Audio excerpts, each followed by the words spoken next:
Start करते हैं हमारा कंपनी लॉ का। चैप्टर का नाम है की डेफिनेशन। इसमें हमारा इंट्रोडक्शन पार्ट है। इससे पहले हमारा एक ओके चैप्टर सर। हो चुका है मंशा, उसमें हमने कुछ बात किया था। कुछ डॉक्ट्राइन है, कुछ कंपनीज एक्ट के अंदर वो क्या है वो मैं आपको करा दूंगा। अभी आज की क्लास में जो मेन हमारा कंपनीज एक्ट का जो मेन स्टार्टिंग है वो आज से शुरू है, जो मेन है, ठीक है ना। कंपनीज एक्ट में जो हम जी सर। घुसेंगे, ठीक है सिमरन। हाँ जी। की definition of companies act and इसके अंदर हमारे दो टॉपिक है। इसके अंदर हमारे दो टॉपिक है। एक तो टॉपिक है कंपनीज एक्ट की डेफिनेशन, कंपनीज एक्ट के अंदर जी सर। डेफिनेशंस के डेफिनेशन। दूसरा टॉपिक हमारा है MC20। इस चैप्टर के अंदर हमारे दो टॉपिक है। पहला टॉपिक आज हम शुरू ठीक है कर सर। रहे हैं कंपनीज एक्ट की डेफिनेशंस की। कंपनीज एक्ट है क्या, पहले हम एप्लीकेबिलिटी ऑफ कंपनीज एक्ट की बात करते हैं। एप्लीकेबिलिटी ऑफ ठीक है सर। Companies act 2013।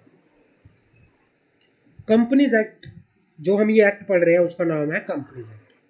और ये एक्ट जो है, ये कंपनीज एक्ट 2013 जो है, ठीक है सर। ये पूरे के पूरे it extend to whole of India, ये पूरे इंडिया पे एप्लीकेबल होता है। इट एक्सटेंड टू ठीक है।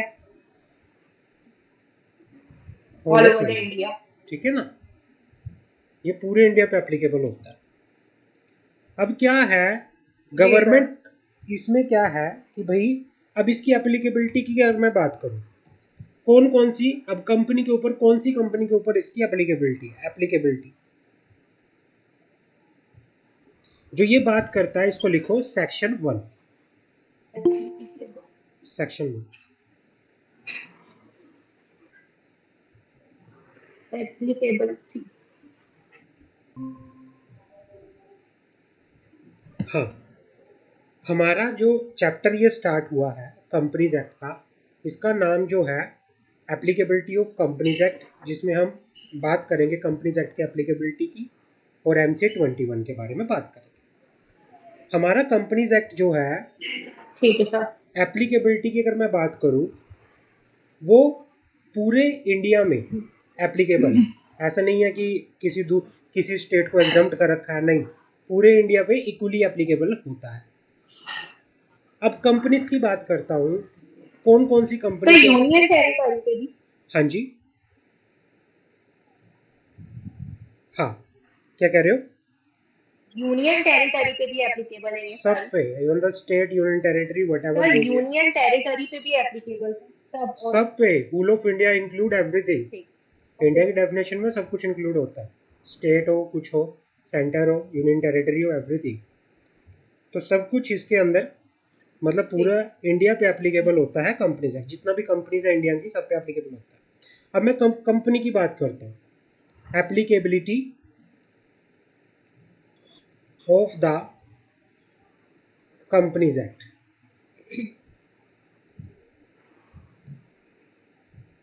ये, अब जैसे कंपनीज एक्ट है तो सबसे पहले बात करते हैं कंपनी की। कंपनी, क्योंकि ये कंपनी है, ये कंपनीज एक्ट है तो ये कंपनी पे एप्लीकेबल होता है। तो कौन सी कंपनी पे एप्लीकेबल होता है, लिखो एवरी कंपनी, इस एक्ट के under registered. Every company incorporated, every company incorporated under the companies act. हर एक कंपनी जो कंपनीज एक्ट के अंदर इनकॉर्पोरेट हुई है, और एनी प्रीवियस कंपनी में, कंपनीज एक्ट 2013 के अंदर जो कंपनी इनकॉर्पोरेट हुई है या कोई भी प्रीवियस कंपनी लो, उसके ऊपर ये एप्लीकेबल होता है। पहला पॉइंट समझ आ गया, क्लियर है। दूसरा पॉइंट क्या है, यस सर। हाँ, दूसरा पॉइंट क्या है इसकी एप्लीकेबिलिटी का। कंपनीज एक्ट एप्लीकेबल होता है अदर कंपनीज पे भी। अदर कंपनी कौन सी हैं? जो स्पेशल एक्ट के अंदर गवर्न होती है, उनके ऊपर कैसे एप्लीकेबल होता है कंपनीज एक्ट? वैसे देखो, जहां पे भी कंपनी वर्ड आएगा वहां पे कंपनीज एक्ट एप्लीकेबल होगा, वहां पे कंपनीज एक्ट एप्लीकेबल होगा। दूसरा ये किस पे एप्लीकेबल होता है? दूसरा ये एप्लीकेबल होता है इंश्योरेंस कंपनी पे। इंश्योरेंस कंपनी सर हमने तो रीड किया था कि इंश्योरेंस कंपनीज के लिए एप्लीकेशन, हमने रीड नहीं किया था मैंने, अब मैं बताता हूँ कि क्या है कि जो उनके लिए एप्लीकेबल नहीं होता, हमने ऐसे रीड किया था। अब इसमें मैं बताता हूँ, इसमें भी एक्सेप्शन, क्योंकि इंश्योरेंस कंपनी ऐसा नहीं है कि पूरी तरह से, इंश्योरेंस कंपनी वैसे स्पेशल एक्ट के अंदर बनती है, लेकिन उनमें भी थोड़ा बहुत कंपनीज एक्ट के प्रोविजन लगते हैं। बट वो हमने जब बात की थी वो प्रिपरेशन ऑफ अकाउंट से रिलेटेड बात की थी ठीक है ना? प्रिपरेशन ऑफ अकाउंट से रिलेटेड बात की थी कि प्रिपरेशन ऑफ अकाउंट्स के टाइम पे जो भी प्रोविजंस हैं वो स्पेशल एक्ट वाले लगेंगे, कंपनीज एक्ट के नहीं लगेंगे। बट यहाँ पे मैं बात करता हूँ कि इंश्योरेंस कंपनी जो है, इंश्योरेंस कंपनी के ऊपर दो एक्ट लगते हैं। पहला एक्ट लगता है इंश्योरेंस एक्ट, जो कि स्पेशल एक्ट है, और दूसरा है कंपनीज एक्ट। इंश्योरेंस कंपनी के ऊपर दो एक्ट लगते हैं, एक है इंश्योरेंस एक्ट और दूसरा है कंपनीज एक्ट। बट यहां पे एक एक्सेप्शन है। एक्सेप्शन क्या है? एक्सेप्शन ये है कि अगर इंश्योरेंस एक्ट के अंदर और कंपनीज एक्ट के अंदर इन कॉन्ट्राडिक्शन आ जाए, इफ देयर इज एनी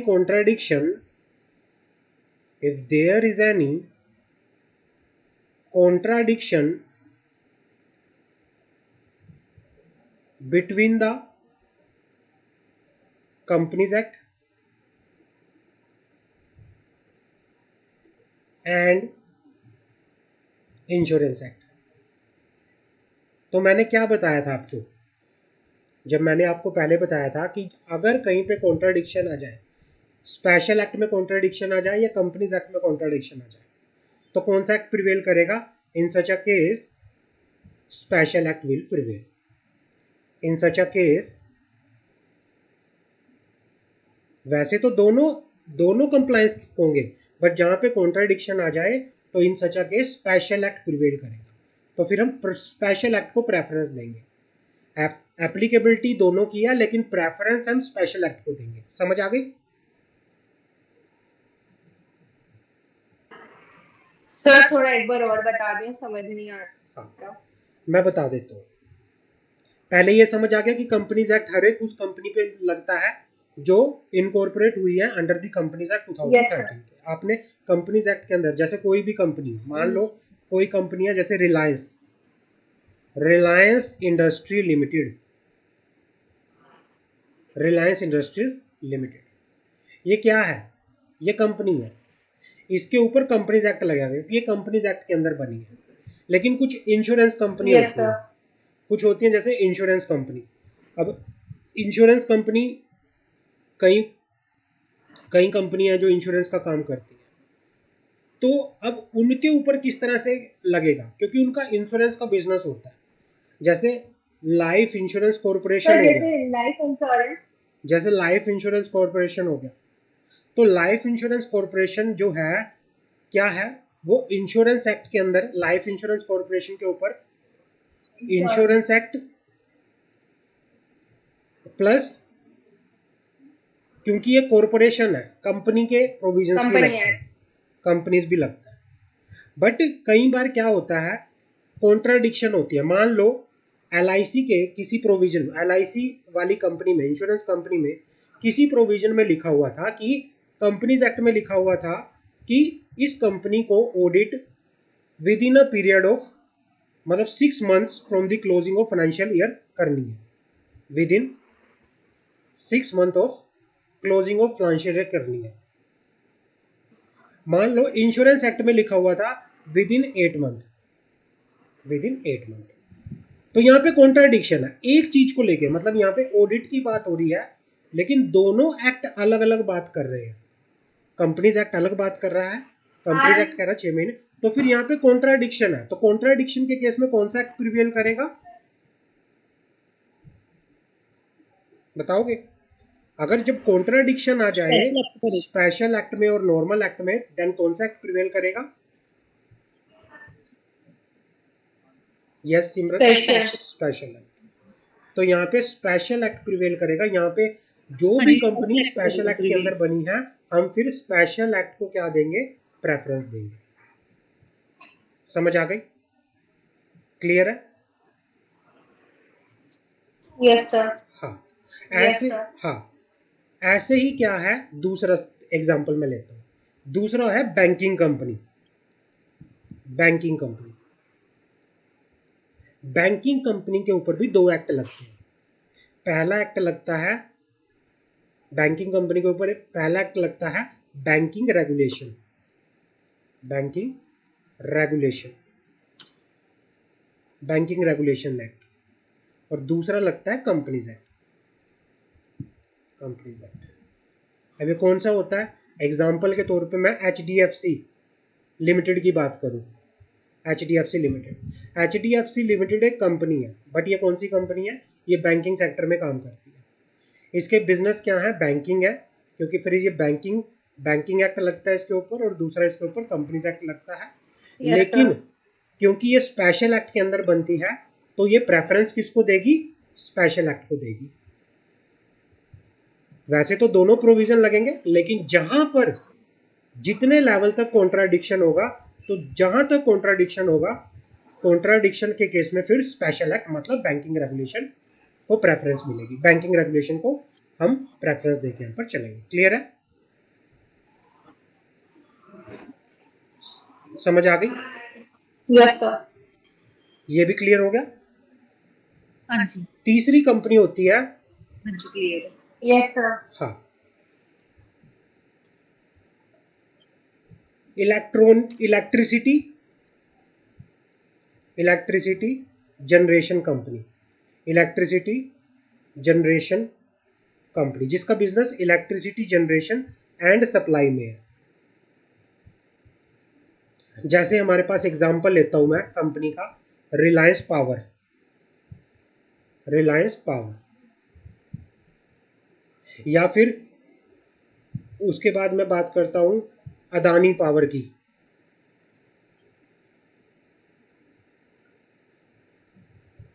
या फिर BSES लिमिटेड हो गया। तो ये कंपनी जो होती हैं, ये क्या काम करती है? ये electronic generation, electronic power grid हो गया, पावर ग्रिड, पावर ग्रिड, ये इलेक्ट्रॉनिक जनरेशन का काम करता है। इनके ऊपर 2 एक्ट लगते हैं। क्योंकि ये कंपनी है तो ये कंपनीज एक्ट भी लगेगा इस पे, और दूसरा ये स्पेशल एक्ट में रेगुलेट होती है। Yes sir. स्पेशल एक्ट क्या है?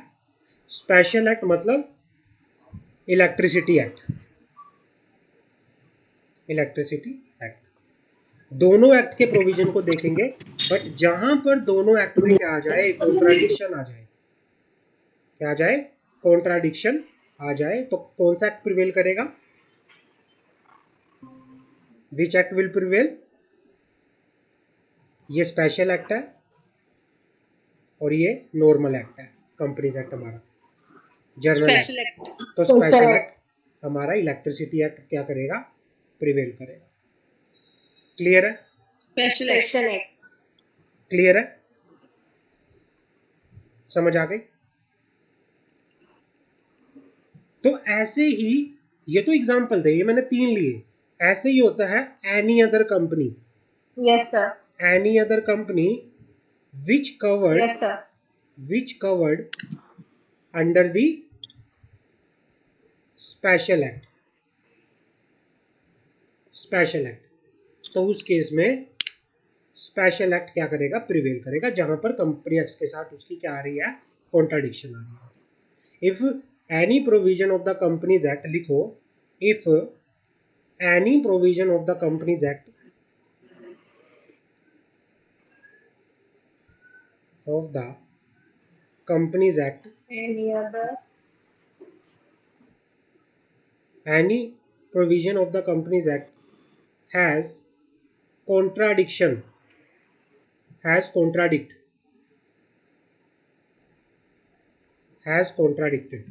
with the provision of special act, तो उस केस में क्या प्रिवेल करेगा? उस केस में with the provision of special act, तो उस केस में क्या प्रिवेल करेगा? उस केस में प्रिवेल करेगा हमारे पास स्पेशल एक्ट के प्रोविजन प्रिवेल करेगा। समझ आ गई? अगर मैं आपको बात करूं दोबारा से, अगर मैं आपको रिवाइज करवाऊं, तो कंपनीज एक्ट की एप्लीकेबिलिटी सबसे पहले एक्सटेंड कहाँ करती है? एज पर सेक्शन 1 बात करता है extend and applicability of the companies act. It extend to whole of India. And applicability क्या है कंपनीज एक्ट की? पहला किस पे एप्लीकेबल होता है? हर एक कंपनी के ऊपर एप्लीकेबल होता है जो कहाँ कवर हुई हैं? अंडर दी, जिनका इनकॉर्पोरेशन कहाँ हुआ है? कंपनीज एक्ट 2013 या एनी अदर प्रीवियस। हाँ, दूसरा ये बात करता है किसकी?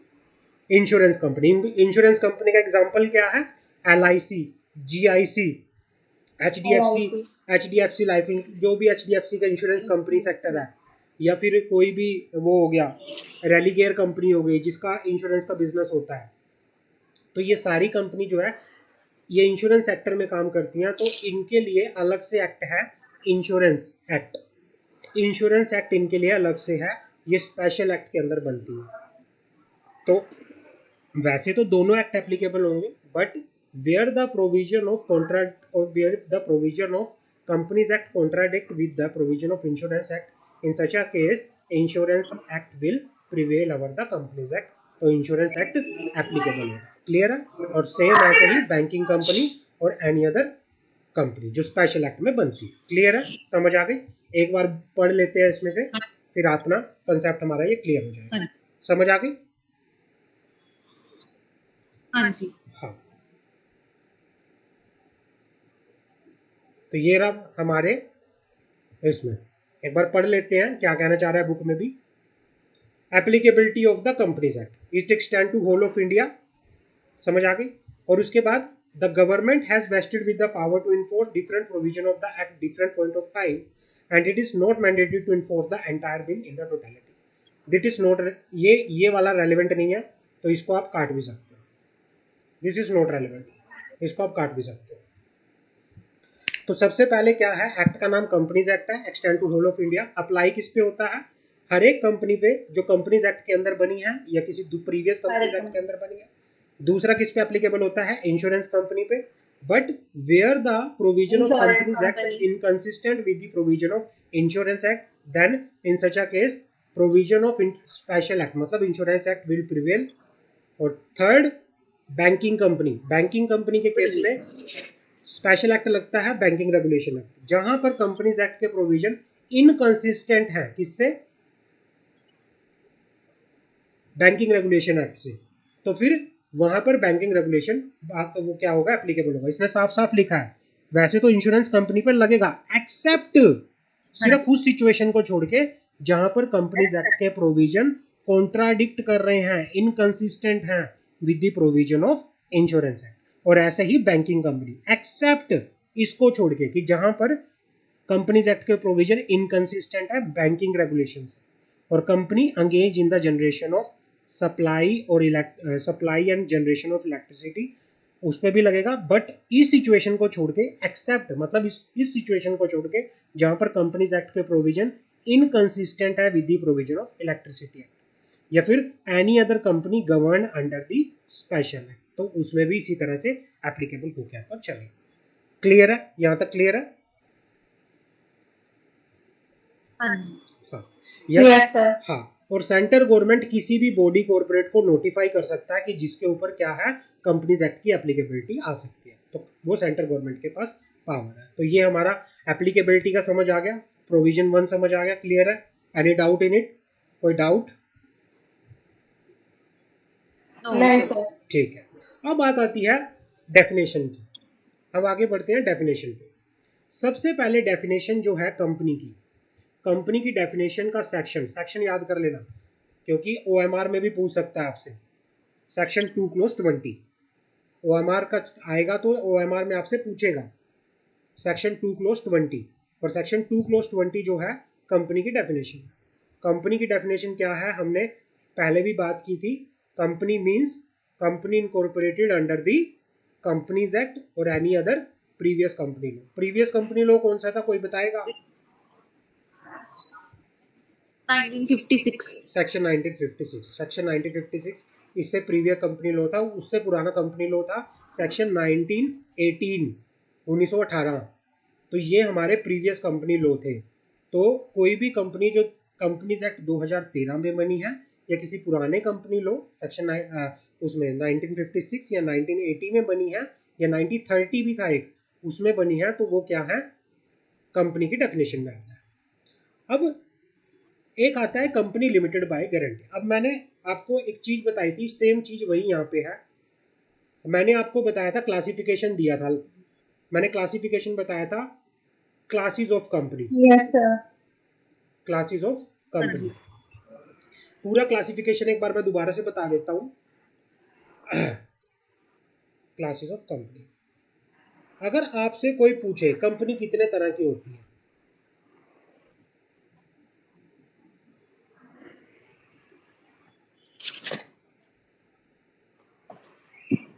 हाँ, On the basis of number,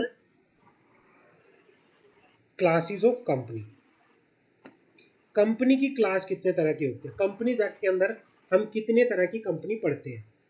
पहला चार्ट लिखो, on the basis of number. Basis of क्योंकि नंबर, ये तो चलो नंबर हम of member. Setting up of business वाली क्लास में ये पढ़ रहे हैं, लेकिन ये यहाँ पे भी आएगा, तो यहाँ पे भी हमें प्रॉपरली इसको पढ़ना है अच्छे से। नंबर्स के बेसिस, नंबर के बेसिस पे Yes. हमारी कंपनी 3 तरह की होती है, 3 टाइप्स ऑफ कंपनी नंबर के बेसिस पे। पहला लिखो private Yes, sir. Company, private company, private company, public company, 1% 1%. Company, 1% company. 1% company. अब इसको नंबर के बेसिस पे क्यों बोला जाता है, कोई बताएगा? क्योंकि नंबर इसका प्राइवेट के अंदर मिनिमम 2 मेंबर्स होते हैं और मैक्सिमम 200, हाँ, और पब्लिक के अंदर मिनिमम 7 होते हैं और मैक्सिमम मोर, और मिनिमम 1% के अंदर सिर्फ 1 ही पब्लिक पर्सन के अंदर होगा। कितने होते हैं? तो 7। 7 मेंबर्स, 7 मिनिमम। Minimum 7 members. और 1% के अंदर आपको एक एक ही 1% के होते हैं, तो एक मेंबर। पहला क्लासिफिकेशन समझ आ गया, classification on the basis of number. Yes sir. Clear है? अब Yes, मैं, sir. हाँ, एग्जाम्पल क्या बताओ, एक प्राइवेट कंपनी का एग्जाम्पल बताओ।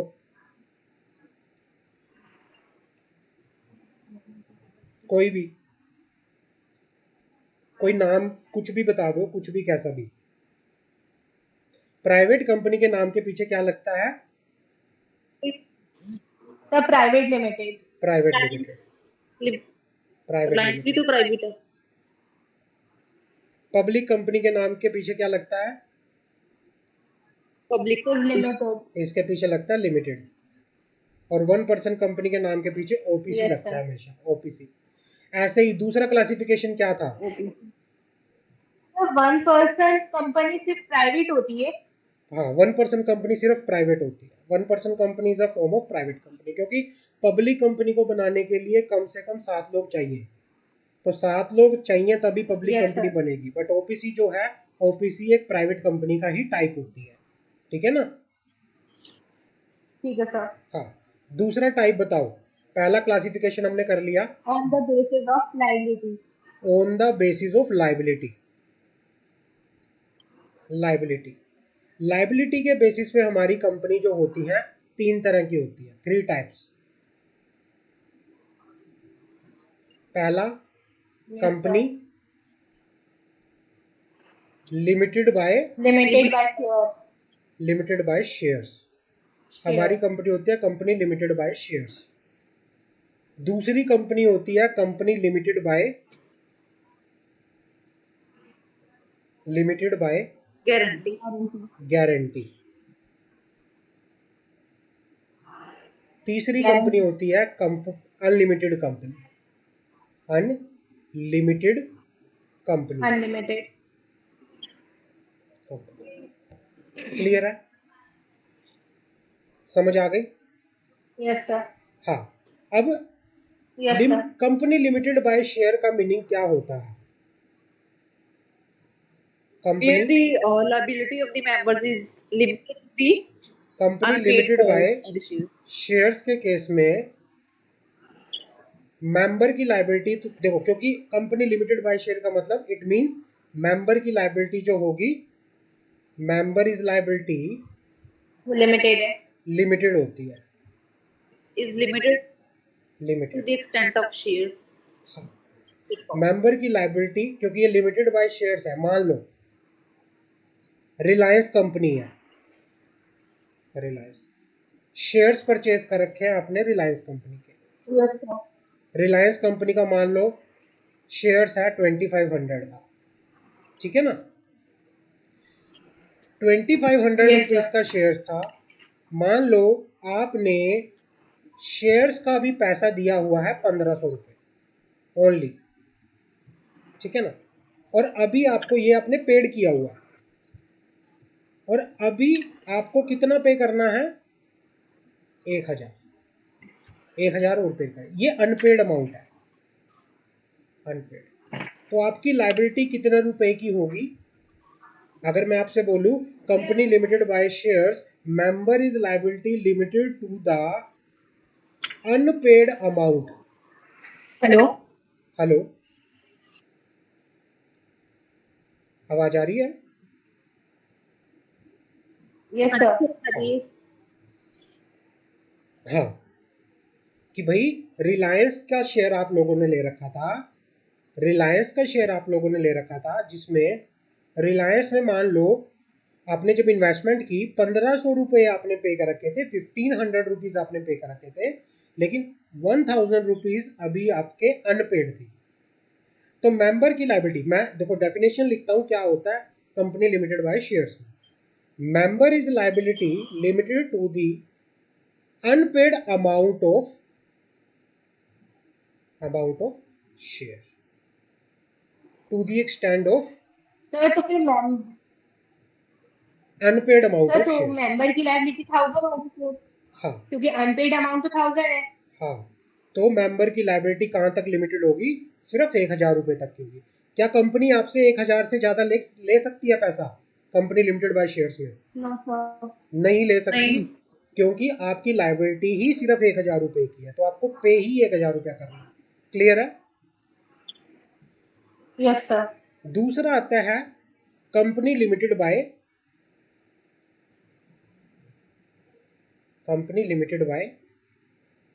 गारंटी। ये क्या होता है company limited by guarantee? Company limited bye व्यक्ति जब गारंटी, गारंटी दे देते हैं उतने के लिए लायबल होंगे। मान तो लो, बाइंडिंग अप के टाइम पे शायद रीपे कर देते हैं डेब्ट को. हाँ, क्या जितनी होता है, गारंटी देगी उतने देखो ऐसी कंपनी के अंदर शेयर कैपिटल या तो हो सकती है या नहीं होती, हम मानते हैं नहीं होती। ऐसी कंपनी के अंदर शेयर कैपिटल नहीं होती, तो फिर मेंबर कैसे बनते हैं? मेंबर कैसे बनते हैं? मान लो एक कंपनी है,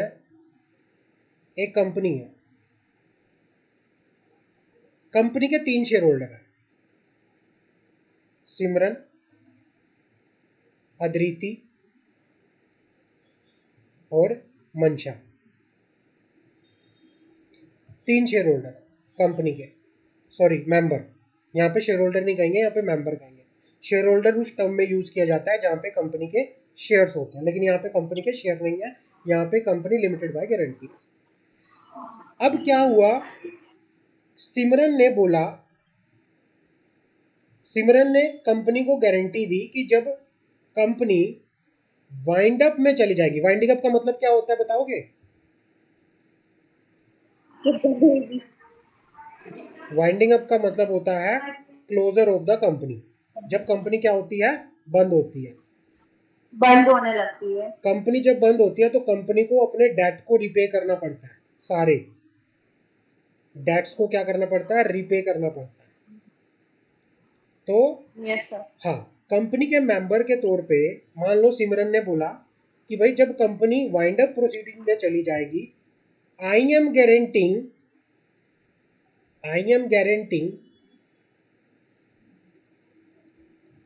to pay ₹5। समझ आ गई कि भाई मैं गारंटी देती हूँ कि जब company Yes, sir. Wind up में चली जाएगी मैं कंपनी को 5 लाख रुपए पे करूंगी सो दैट कि कंपनी अपने डेट को रिपे कर सके। ऐसे ही अदिति ने गारंटी दी कि आई विल गारंटी की भाई मैं 10 लाख देती हूँ। ऐसे ही मंशा ने गारंटी दी कि जब कंपनी वाइंड अप में चली जाएगी मैं 10 लाख देती हूँ। भाई इन्होंने गारंटी दे दी अलग अलग अमाउंट की कि भाई जब कंपनी वाइंड अप में चली जाएगी हम इतने अमाउंट की गारंटी देते हैं कि जब कंपनी वाइंड अप में चली जाएगी हम इतना इतना पैसा कंट्रीब्यूट करेंगे to pay the debt of the company. समझ आ गई? तो मान लो हाँ जी। Yes, हाँ, sir. तो मेंबर की लाइबिलिटी कब राइज होती है इसमें? Member is liability only wind up. कब राइज होती है? Only at the time of winding. Winding up. इससे पहले क्या कब इन मेंबर को कुछ देना होता है कंपनी को या नहीं देना होता है? गारंटी तभी होगी जब वाइंडिंग अप होगा। जब वाइंडिंग अप होगा तभी देना होगा, अदरवाइज नहीं देना। ठीक है ना? तभी Yes. हाँ। अब ठीक है आते सर। हैं तीसरी unlimited company. Unlimited company unlimited company में क्या होता है? जैसे नाम से ही पता है अनलिमिटेड कंपनी के अंदर मेंबर की जो लायबिलिटी होती है वो अनलिमिटेड होती है। Unlimited unlimited. हर एक काम के लिए, हर एक डेट के लिए, कंपनी के हर एक डेट के लिए, for the every debt of the company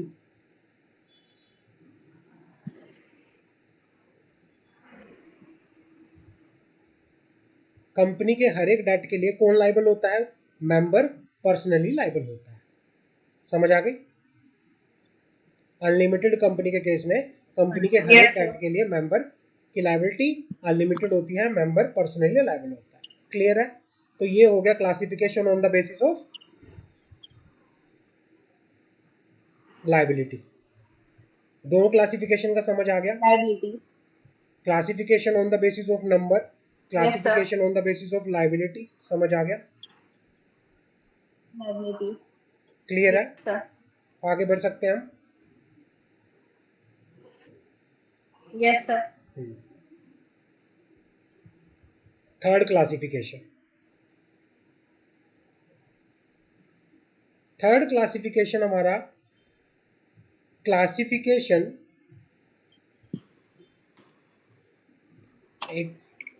एक बार मैं वहां बता देता हूं हमारा टॉपिक कहां तक है।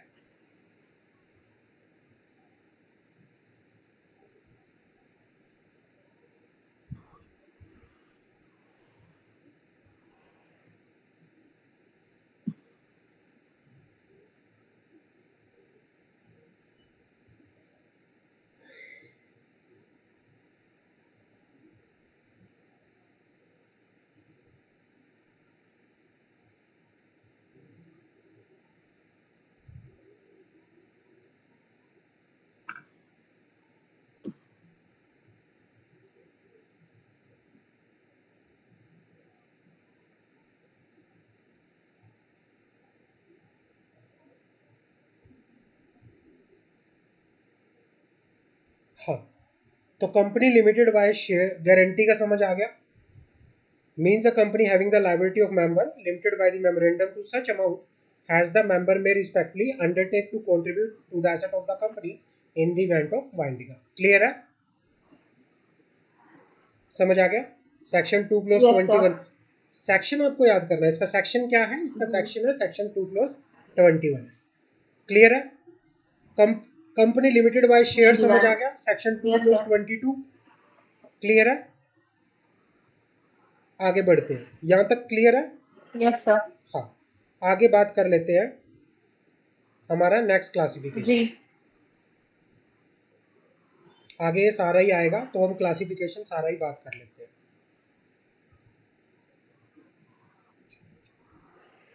हाँ, ठीक है सर।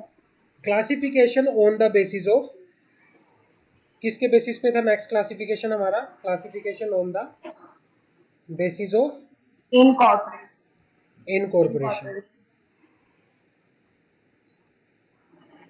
इनकॉर्पोरेशन इनकॉर्पोरेशन के बेसिस पे हमारी कंपनी कितनी तरह की होती है? So three. 3 types of company. पहला कौन सा होता Saturated है? company, registered company, registered unregistered company. company. Registered company, registered company की हमने डेफिनेशन ऑलरेडी पढ़ ली है, सेक्शन 2 क्लोज 20। मतलब company which is incorporated under the company which is incorporated under the companies act.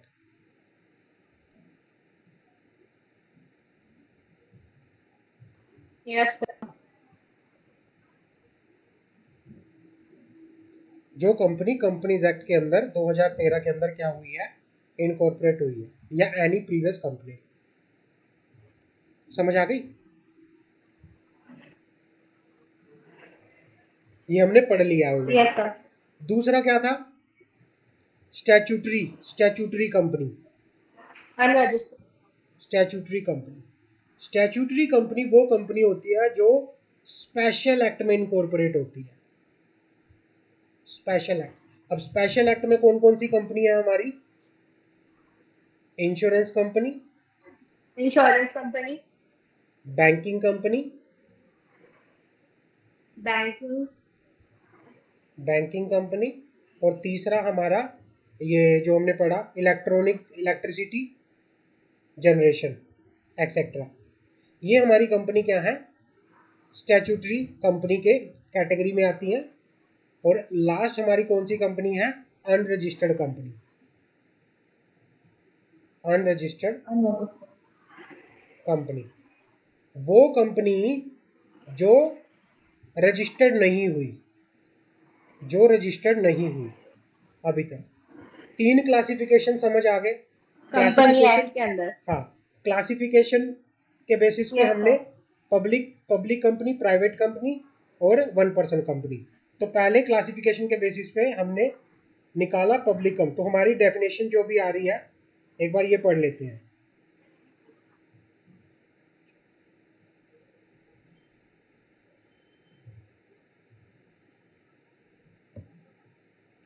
कोई डाउट अभी तक? हाँ, नहीं सर। तो पब्लिक कंपनी पढ़ लेते हैं।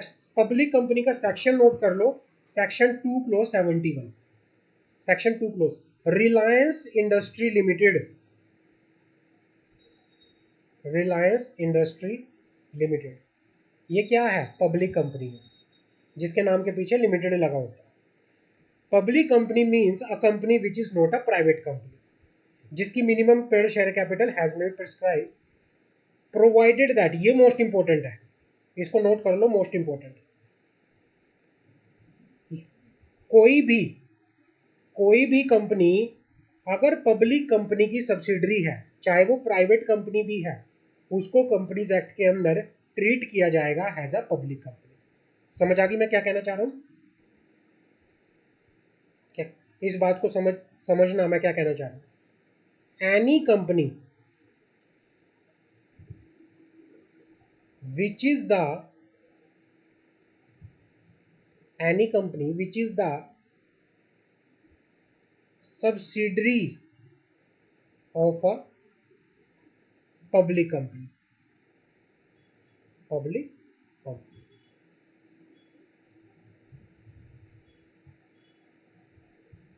shall be deemed to be public company for the purpose of this act। समझ आई मैं क्या कहना चाह रहा हूँ? कोई भी कंपनी, मान लो, देखो अब मैं एक बार आपको दोबारा से वही लेके चलता हूँ, आपको और अच्छे से समझ आएगा। यहाँ तक अभी तक बताओ कोई डाउट हो? यहाँ तक? Yes sir. यहाँ तक कोई डाउट अभी तक? नहीं। No sir. अब मैं 4th क्लासिफिकेशन पे आता हूँ, फिर मैं सारा सम अप करूंगा। 4th क्लासिफिकेशन है classification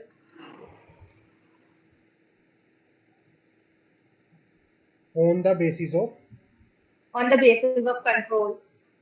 basis of control. Control के बेसिस पे हमारी 3 तरह की कंपनी होती है। Holding company,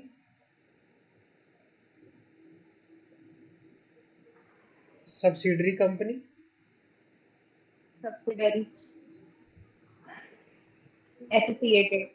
associate company. Associate company. हमारी 3 तरह की कंपनी होती है, holding company, subsidiary company, associate company. Example लेता हूं। मान लो एक कंपनी है ए लिमिटेड, एक कंपनी है बी लिमिटेड, एक कंपनी है सी लिमिटेड। तीनों के अलग अलग एग्जाम्पल।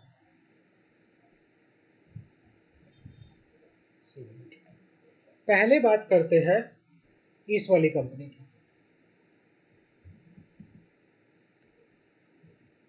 इसका मतलब सब्सिडरी कंपनी क्या होती है? Subsidiary company means a company in which other company 50%, more than 50%. in which other company, और अदर कंपनी कौन होती है इसमें? इन विच Holding other company. Other company मतलब ये means a company Holding in company. Which other company hold more than 50% of 50% paid up share of capital, share. paid up share capital or voting right or control the Share capital. Or voting right. control the composition of board of directors।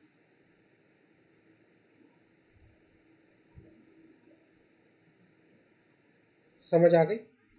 Subsidiary company उस company को बोला जाता है means a company in which other company, other company मतलब A limited holding company, जिसमें holding company 50% से ज़्यादा paid up share capital, voting right या फिर कंट्रोल क्या करती है? होल्ड करती है। समझ आ गई? क्लियर है? अब Yes, मैं sir. बात करता हूँ जी, होल्डिंग sir. कंपनी की। means a company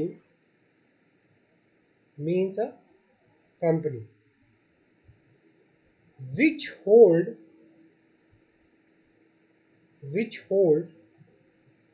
more than, reverse कर दो, 50%, यही पेड अप शेयर कैपिटल, यही voting right in any other company. और एनी अदर कंपनी क्या है? यहाँ पे एनी अदर कंपनी कौन है? Subsidiary company. सब्सिडरी कंपनी मतलब बी लिमिटेड। समझ आ गई? Subsidiary company. हाँ, जो कंपनी कंट्रोल करती sir. है उसको क्या बोला जाता है? जो company Sir, holding company. Company which controls उसको बोलते हैं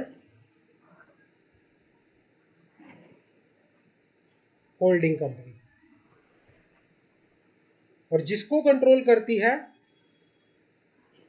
to whom Yes, control, sir. उसको बोलते Subsidiary हैं company. Subsidiary company. समझ आ गई? हमारे एग्जाम्पल में B limited sir. Subsidiary company है, ए लिमिटेड होल्डिंग कंपनी है। तो अगर मैं बात करूं, B limited means a company in which other company मतलब A limited hold 50 more than 50% of paid up share capital and voting right. Clear है? समझ आ गया यहाँ तक? कोई डाउट? जी sir. हाँ, आगे बढ़े। No. अब Yes, sir. हमारे पास एक आया सी लिमिटेड। सी लिमिटेड मतलब एसोसिएट कंपनी। एसोसिएट कंपनी क्या होता है? Means a company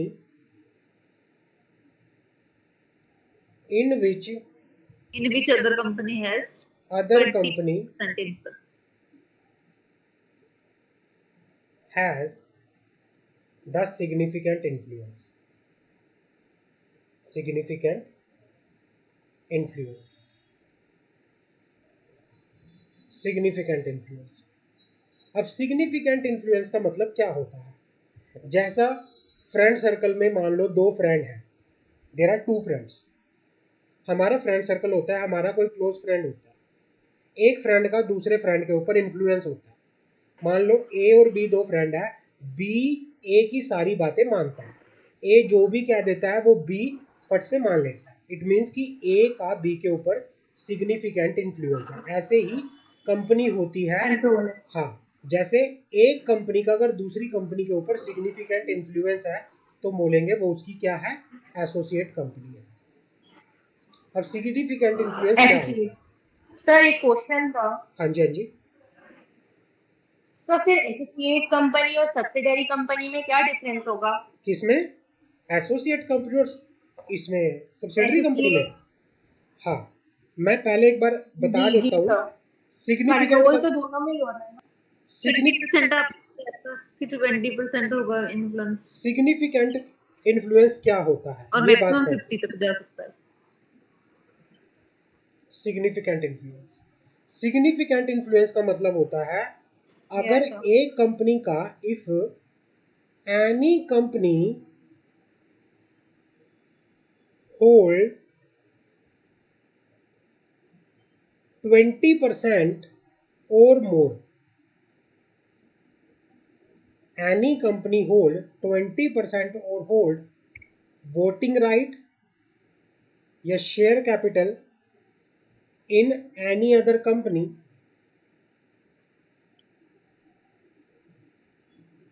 but subject to maximum of 50%, but subject to maximum of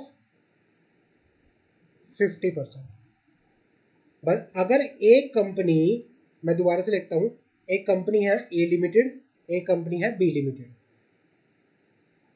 A limited B limited के अंदर 20% से लेके अगर 50% तक होल्ड करती है तो वो इसकी क्या मानी जाएगी, एसोसिएट कंपनी. Associate company. तो बी क्या है, एसोसिएट कंपनी. अगर 50% से ज्यादा होल्ड करती है तो वो क्या बन जाती है, सब्सिडरी. वो सब्सिडरी बन जाती है. 100% तो ये है तो डिफरेंस होता होली है बन जाती है. एसोसिएट कंपनी में और सब्सिडरी. क्लियर है? तो क्लासिफिकेशन में परसेंटेज के बेसिस पे Yes, भी sir. बताता हूँ. क्लासिफिकेशन में परसेंटेज के बेसिस पे भी बताता हूँ. एक क्लासिफिकेशन बना लो अलग से.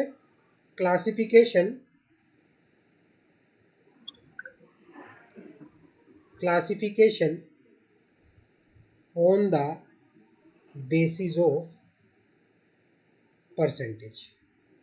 परसेंटेज की बेसिस पे. हाँ,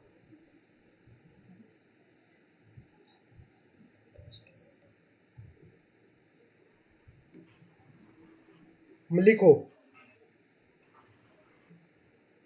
परसेंटेज, लिखो 0 से 5%, नहीं सॉरी